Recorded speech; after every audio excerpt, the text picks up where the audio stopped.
Or something like before I want to help somebody else, person know that, but you know yourself.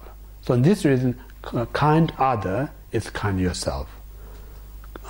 Unkind to other is unkind to yourself.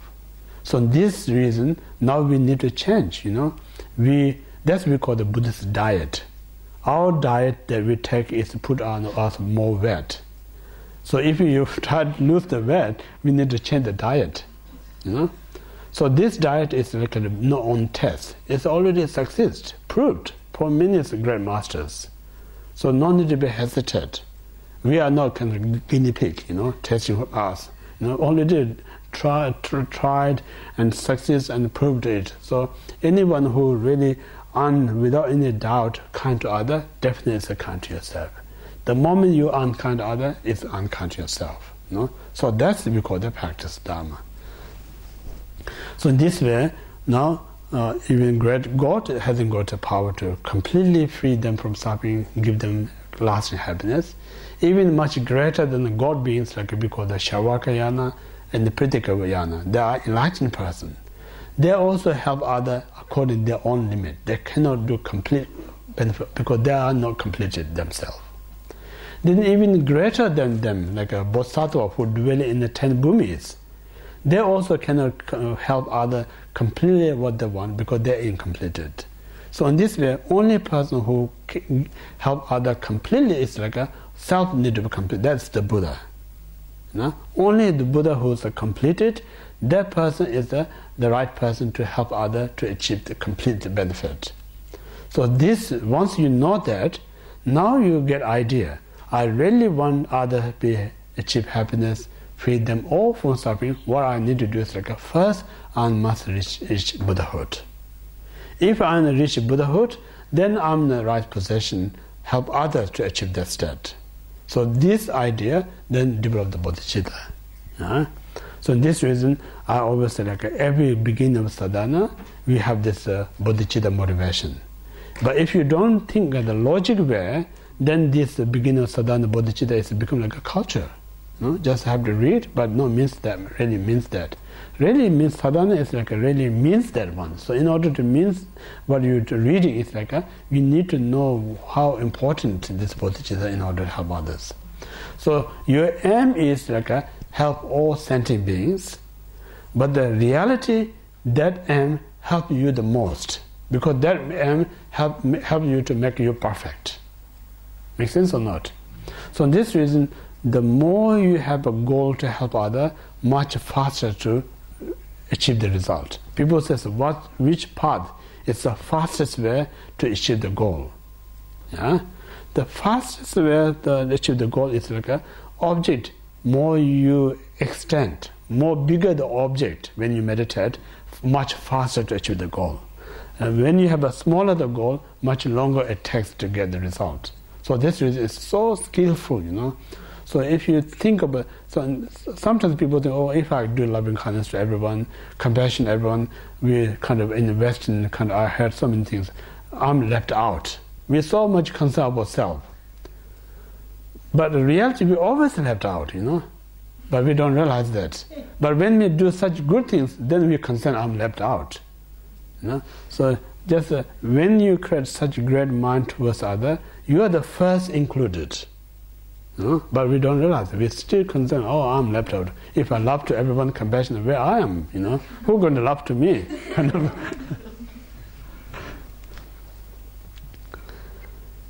So this we call the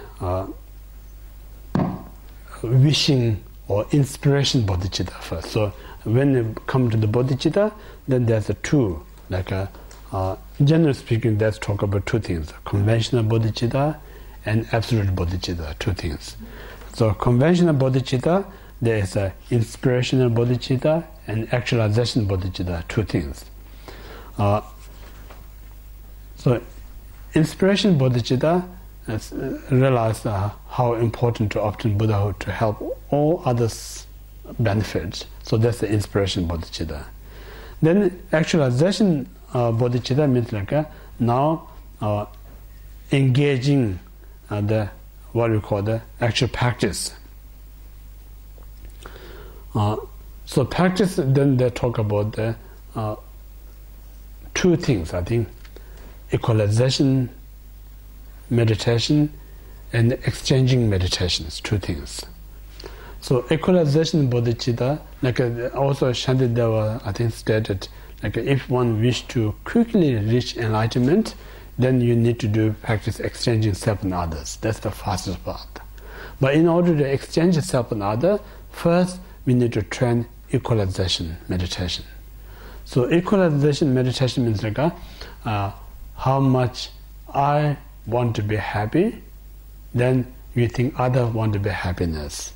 So in that point of view, how much you work things that makes you happy, you do same things for others. Make sense or not? You just think about other as not different than yourself. At this stage, we very easy to do things for oneself, very hard to do for others. So when you train your mind, see me and others equally important, when you're very well trained, then doing other is not hard. It's exactly the same as doing for yourself.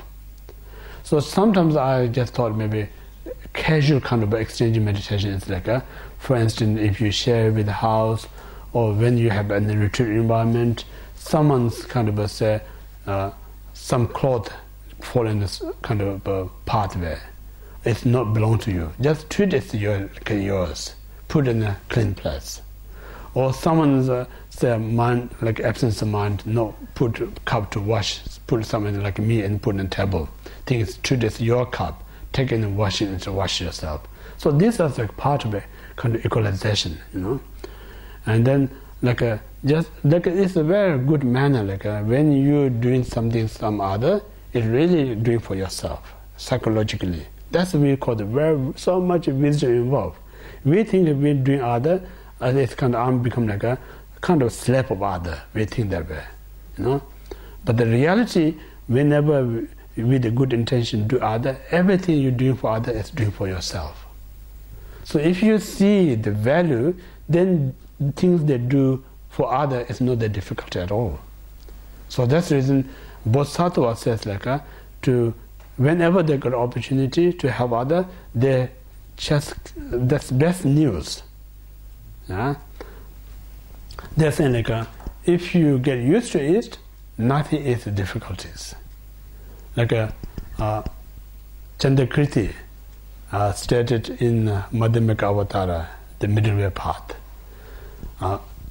In the beginning, one very selfish person, don't have any compassion, and with lack of the selfish, lack of compassion, they don't want to help whatsoever for anyone, because so much caught of this self-cherishing and lack of compassion. And then one day, great Bodhisattva realized this person is so sad, lack of compassion, selfish, so much causing suffering, so I need to help this person. In the beginning, this person, when beggar comes, say begging some kind of food or something, when they just knocking door beggar, enough to upset them. Or now again someone coming to my door to ask something. Or when you hear somebody ask to give me, so much upset the person. So just hearing this somebody help, it makes them enough to upset. So then Bodhisattva realized this person is so sad, having this problem, just hearing someone help or give, they get upset. So Bodhisattva come, and then somehow blessing of the Bodhisattva, he managed to give a little bit to the Bodhisattva. So the moment he gave a little bit, he developed so much joy out of it. So he totally changed his concept now. Totally changed his concept. Now he started giving, bit by bit, this one.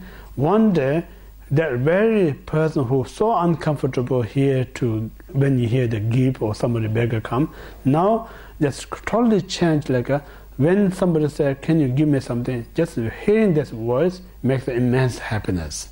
Then if they have the opportunity to give, even makes more happiness.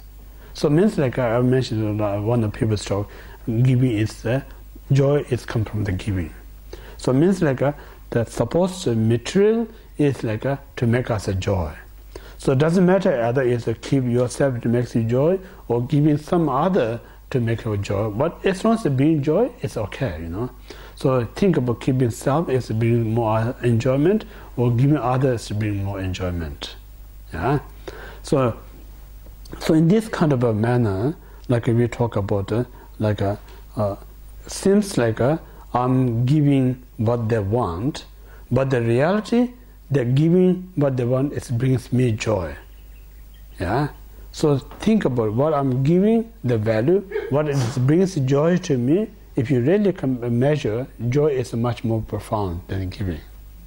So only person who sees or realizes that, at that time, then there's no difficulty to give.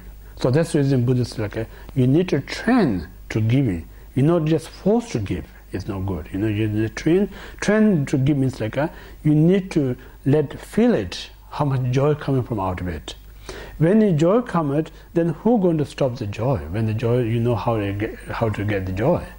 You know? So that's what we call the equalization. To how much you want to receive, then you give this thing to others. That's one way to equalization. And the second equalization is how much I don't want to be unhappy, then other person also same way unhappy. So how much I try hard not to harm myself. So same way I have to protect others not to get harmed. So you need to value others equal as yourself. You have to value others equal as yourself. So in this way, we call the equalization. Equalization. So this equalization is what the modern world talk about. We talk about male or female equal rights. You know, we are equal gender right. We talk about rich poor. No, whatever the rich and poor, they have material. That's one rich. But from the human point of view, we are equal. And the democratic system, whether it's a prime minister or kind of an ordinary worker and an employee, the democratic point of view, we are equal human rights. So these are all kind of policies there, but many people don't practice it. No? So Buddhism means really need to be practiced, how much you don't want to be suffer, then you also think others there also don't want to be suffer. So in this way, protecting others from their trouble is protecting yourself from the trouble. You know? So most we hurt others is I just so much think it's important to protect. In order to protect myself, I abuse to others. That's not the protecting you, not the others. It's harming to yourself and others. So in this way, it's good to investigate the Buddhist approach, how we helping other and self, and our way of helping self and other, it's totally different kind of directions. Yeah, make sense or not? Yeah? It's good to this kind of research. Then you realize how unfortunate to meet the Dharma. Because in the past, where I do is think are helping me, protecting me from harm, but the reality, always I'm harming myself. I'm not doing the things that make me happy. Now this new technique that I heard from the Dharma, that's really rare. So this way you start to appreciate, you know. Otherwise, if you say don't have this logic understanding, say I'm Buddhist, I'm so fortunate. Every religion says that, you know. Every religion says I'm so fortunate. I'm a Christian.